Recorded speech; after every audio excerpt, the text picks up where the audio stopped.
Bonjour à tous. Nous sommes là pour vous présenter un sujet qui revient dans les cours d'audit informatique. Et ce travail a été réalisé par Kakule Tamouite Jeff et l'ami Mbaraka Hamba Martin. les étudiants de master à l'INILOC. Et ce sujet porte pour titre l'audit des applications informatiques à service.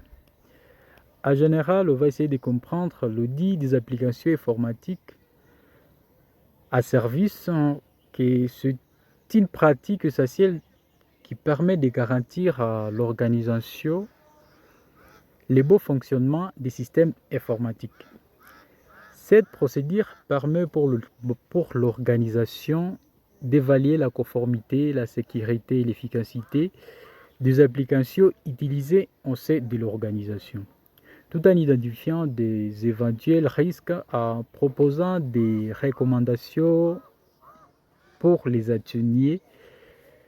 Dans un environnement numérique à constante évolution, l'audit des applications informatiques s'avère crucial pour assurer la fiabilité et la performance des outils technologiques sur lesquels les entreprises s'appuient ces derniers temps.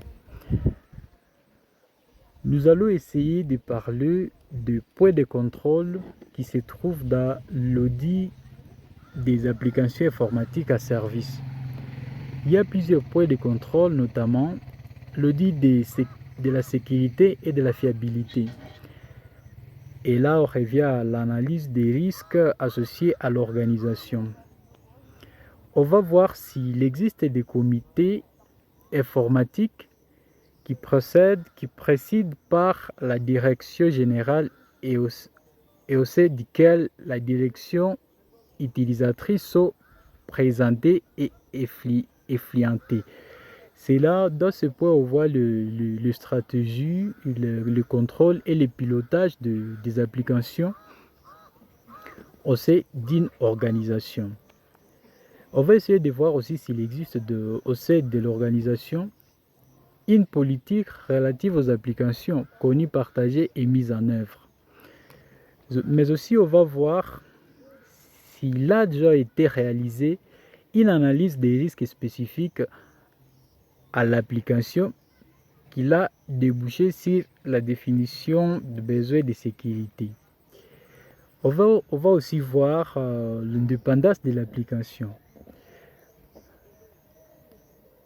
On va aussi voir s'il existe des manuels d'administration de l'application à jour et bien maîtrisés. On va voir s'il y a des manuels à jour qui sont bien maîtrisés par l'organisation, par l'administration d'une organisation. On va voir aussi les guides d'utilisateurs, de manière de procédure diffusée à jour, bien maîtrisée. On doit comprendre notamment le mode d'emploi du manuel et la description des contrôles programmés. En deuxième lieu, comme point de contrôle, nous trouvons audit de la sécurité et de la fiabilité, mais ici on revient à l'analyse des risques associés à l'application. Le premier point de contrôle, c'était à l'organisation, et ici on revient à l'analyse des risques associés à l'application. On va essayer de voir l'accès aux ressources de l'application. Donc on voit les données des transactions, s'ils sont restreints par un système de gestion d'accès. On va voir aussi s'il existe des procédures de gestion des profils d'utilisateurs de l'application placées sous la responsabilité du propriétaire de l'application. On va voir aussi les suppressions des droits d'accès et dispositifs de SSO. Est-il si le dispositif de SSO s'il est mis en œuvre. On verra aussi si chaque utilisateur possède un identifiant qui lui est propre, donc vérifier qu'il n'existe pas les comptes génériques.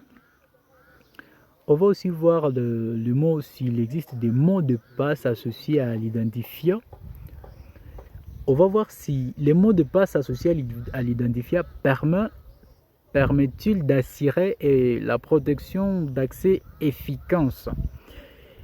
Et on va aussi voir les tentatives de connexion effectueuses à l'application. Sont-elles enregistrées et contrôlées par les propriétés de l'application? S'ils sont aussi limités, tout ça on doit voir. On doit aussi voir la piste d'audit sur le système d'administration de l'application, s'ils sont assurés régulièrement contrôlés, on doit voir s'ils sont régulièrement contrôlés. Et on doit aussi voir si tous les documents servant de base et de saisie, s'ils sont bien préparés, performants, et s'ils sont complets et approuvés avant saisie. Mais aussi les facilités des saisies, l'ergonomie des saisies, les messages écran. On doit voir si tout ça sont contrôlés, les contrôles des formats, si les données permettent d'éviter puis de filtrer les erreurs du premier niveau. De voir les contrôles des validations, s'ils permettent de détecter les doubles saisies, les saisies incomplètes, les incohérences, tout ça, on doit vérifier. On doit aussi voir l'utilité. On doit aussi voir si l'application utilise des prières de saisie pour la validation des réconciliations avec les documents sources.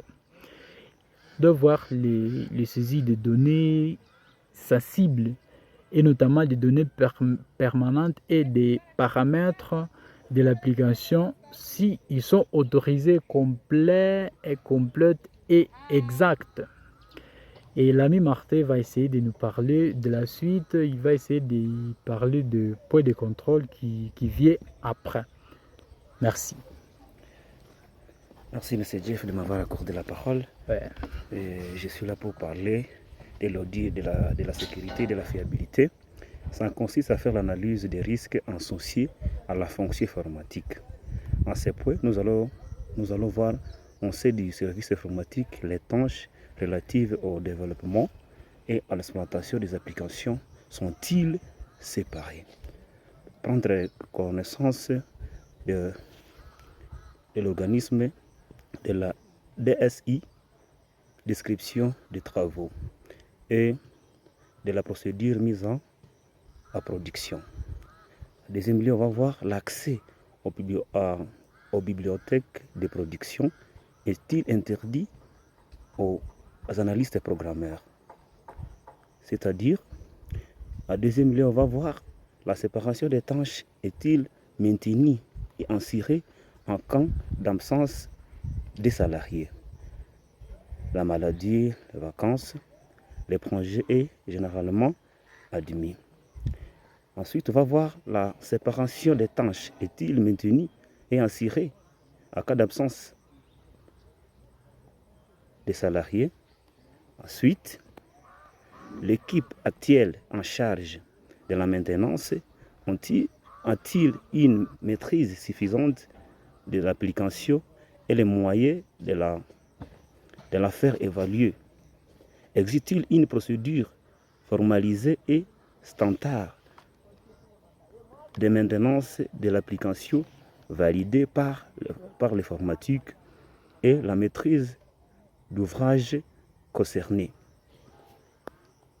Les nouvelles versions sont-ils systématiquement testées puis répétées dans une organisation dédiée avant d'être livrées à l'exploitation? Existe-t-il une procédure formalisée de transfert des programmes entre l'environnement et les recettes d'exploitation? On va voir aussi l'accès aux demandes système aux bibliothèques et bases des données des de production sont-ils protégés? Donc on va voir les logiciels de contrôle et les limites au personnel des applications. Ensuite, on va voir l'accès aux logiciels de base et aux utilisateurs successibles sont-ils contrôlés et systématiquement tracés. Après cela, on va penser à l'autre point de contrôle, audit d'efficacité et de performance, c'est-à-dire adéquation des applications aux besoins. En ce cas, on va parler, les utilisateurs sont-ils suffisamment associés à la définition des spécifications ou au choix de la solution, puis aux évaluations successives. Après cela, on va voir les utilisateurs sont-ils toutes leurs tâches dans des applications et automatisation des opérations. Sinon, le maintenance est-il un système partiel en dehors des applications? Existe-t-il des saisies multiples? Adéquation aux besoins des utilisateurs. La totalité, là on va parler de la totalité des fonctionnalités des applications sont-ils utilisées et la maîtrise par les utilisateurs. En deuxième lieu, on va passer directement à l'autre point de contrôle, audit d'efficacité et de la performance. C'est-à-dire là, on va voir l'analyse de la performance et de la rentabilité. Une évaluation de la rentabilité des investissements est-il établi préalablement au développement ou à l'acquisition des applications? Cette évaluation est-il intégrer les coûts de déploiement, mais aussi les coûts d'exploitation?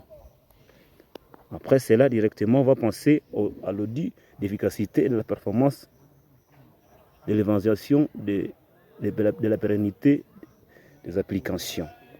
Là, on va voir la technologie utilisée sont-ils conformes aux standards de l'organisation.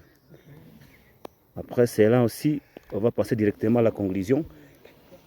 L'audit des applications informatiques en service présente un appui fondamental des stratégies globales de gestion des risques et des contrôles internes d'une organisation, en identifiant les lacunes, en renforçant la sécurité et en optimisant la performance des applications. Cet audit contribue à protéger les données sensibles à venir, les cibles maintenance et à garantir la continuité des activités. Nous disons et nous vous remercions.